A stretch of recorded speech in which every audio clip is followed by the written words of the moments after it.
The next skill you'll be learning is how to respond to criticism without becoming defensive. So I imagine that you are fabulous. Whatever it is you're good at, I'm sure you're great at it. I'm sure you work hard. And most likely you do your best to get along with people around you. Most people do, right? We go through the world with pretty good intentions. But nonetheless, people will still come to you and tell you things that are negative. It's part of being in the world.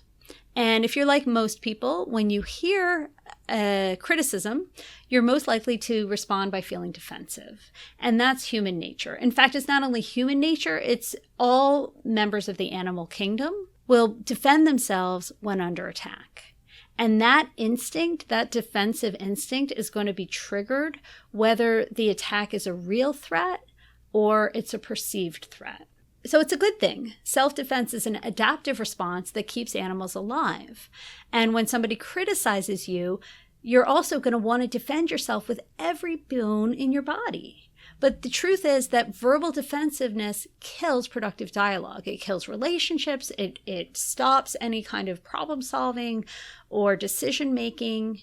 So as much as you believe that it will work, and many people just simply don't have the information or the education, so you believe that once you explain yourself to the other person, that the problem will be solved. Just because at that point you explain, he or she realizes that they were wrong, and best case scenario, they completely retract the criticism, and then the hope is that it's all done and good. There's two basic ways that we can try to do this with verbal defensiveness. The first one is innocent victim, which is where you're basically explaining your innocence. For example, I didn't mean to hurt you. And this one is a tricky one, right? It can actually sound kind if you have the right tone of voice. And the other kind of verbal defensiveness is a counterattack. And that's where you say something like, you were the one that started this in the first place. Remember that defensiveness is an attempt to ward off a perceived attack. But if you notice, both of these kinds of defensiveness are basically saying there's something wrong with you, there's not something wrong with me. Okay, and now here we can return to the list of the predictors of divorce. And you may have noticed item number 2 on the list is labeled 4 horsemen. So Gottman identified what he calls the 4 horsemen of the apocalypse. And the reason he calls them that is because these are very, very destructive communication patterns, and they can be thought of as like sulfuric acid on a relationship. So on the left, you can see the things that you want to avoid, and on the right is what you want to do instead. So I'm not going to go through this in too much detail. You'll probably recognize on the right, we did gentle startup, which is also called soft startup, in the last lecture. And on the left, the next thing down underneath criticism is defensiveness. So I'm going to show you why defensiveness is so destructive and to teach you what to do instead. Okay, so we've established that even though you are fabulous, people are still going to criticize you. And in this lecture, I'm going to walk you through the criticize, defend communication cycle, which is probably the most common communication pattern. I'm sure you're familiar with it. But what I'm going to do is teach you how to stop it before it even starts. Okay, so here we have a diagram of how the cycle plays out. On the left, it starts with criticism. For example, you're always late. And then the other person ends up feeling attacked and, like we talked about, will most likely defend themselves either with an innocent victim or a counterattack. I am not always late. Besides, there was traffic on the highway. So that defensive response then causes the other person to feel dismissed or to feel attacked, and will likely respond with basically an escalated criticism. For example, there's always traffic on Route 76. You never plan your time around that. And the cycle continues to amplify. Yes, I do. Look, I'm not saying this to be mean, but you just don't think ahead. And I hate that we're always late. How can you even say that we're not always late? Oh, I know what this is about. You're still mad about being late to your brother's wedding. Oh my gosh, it's not even that. We were late to brunch last week. We were late to going to the movies. We got in after even the movie started, not to mention the credits. And there you have it. That's how the criticized self-defense pattern plays out. You don't even know you're doing it because the animal instinct will rear its head so incredibly quickly that before you even know it, two perfectly intelligent people become animals fighting in the wild.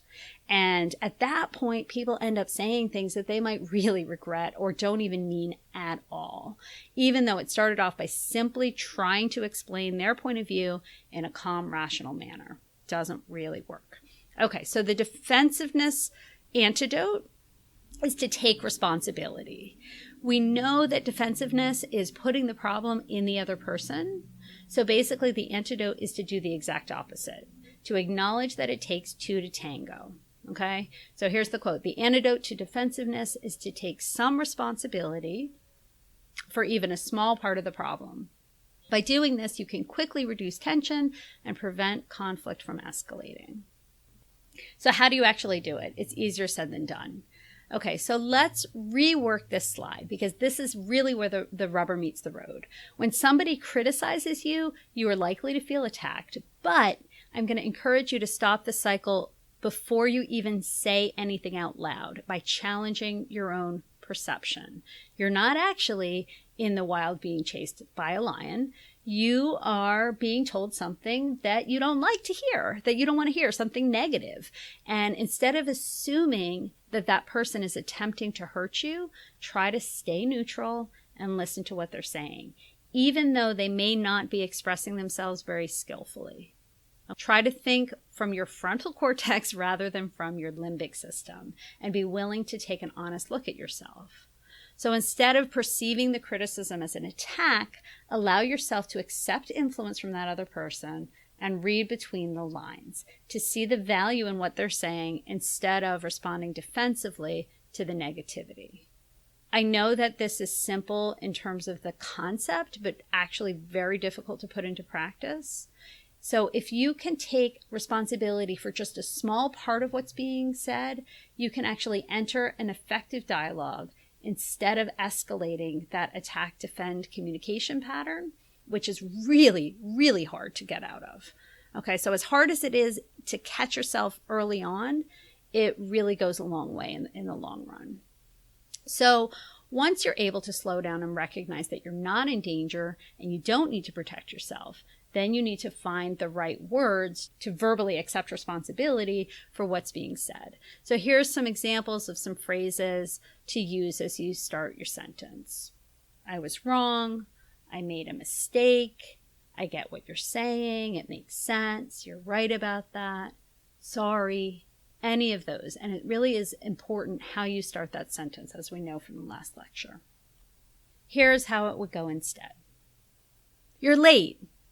I know. You're right. I'm really sorry. You never remember to plan for extra time. Yeah, I really can get better at trying to remember to account for the traffic. Once you say that, yes, it's possible that they're going to come at you with a third criticism, but after a certain point, that person is kind of going to begin to feel like a jerk if you keep agreeing with them. So more likely it would be, yeah, I can get better at trying to remember to account for the traffic. And you'll hear something like, thanks, that would be awesome.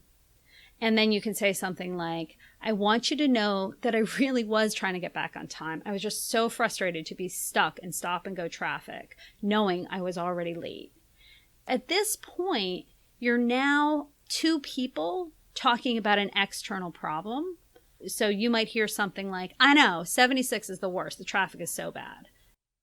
So by accepting responsibility, then what you can see is that you're now in a conversation about a joint problem, the traffic on 76, instead of in an argument about whose fault it was that you guys were late to a wedding 3 years ago.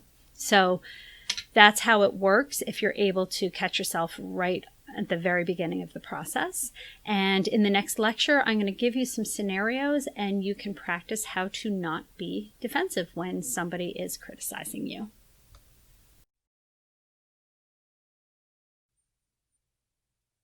As we're getting ready for practice, I just wanted to point out one more thing that comes up very frequently, and that is that taking responsibility is not the same as agreeing with the criticism that's coming towards you, especially when it's coming at you in a way that's aggressive and accusatory. I'm not recommending that you're supposed to be a doormat here and agree with what the other person is saying and fall on the sword and blame yourself for the whole thing.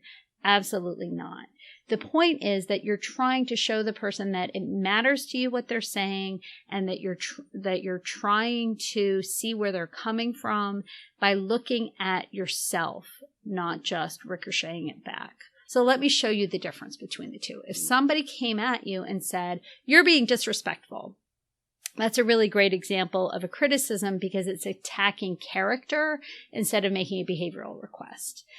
But it's not like you only have two options. Your options are not either to agree that you are being disrespectful or to explain why you're not being disrespectful. Those are not the only two options. What you want to do is get away from the character and you start talking about specific behaviors. So you might say something like, "I get why you're saying that, because I really did let you down when I left the kitchen such a mess after you specifically asked me to clean it up. You told me your roommate was coming and you came home to a dirty kitchen, and I get it." So you start to talk about the behavior instead of either confirming or denying that you are guilty of the criticism. Here's the catch. Maybe you didn't clean the kitchen because your mom called you right as you started to do it, and she told you that she had some really scary medical news, and you dropped everything to talk to your mom. So it's crucially important that you find a way to bring that information in. The other person needs to know why it didn't happen. You want to share it. The other person, I'm sure, does want to hear it, but it's all about sequence. The thing is that if you talk about the reason why you didn't do it before you acknowledge that you didn't do it, then you're going back into the cycle we talked about before. But if you're able to take responsibility first and then give the explanation, the person is going to be listening to you, and it's going to de-escalate the situation so that the person is open to hear when you get into productive dialogue. I really wanted to make sure you understood that. And next, we're going to go into practicing everything you've learned. So what we're going to do in this practice situation is I'm going to give you a criticism. And the first thing I want you to do is write down your knee-jerk defensive response, what you think you might say or what internal dialogue might be going through your brain.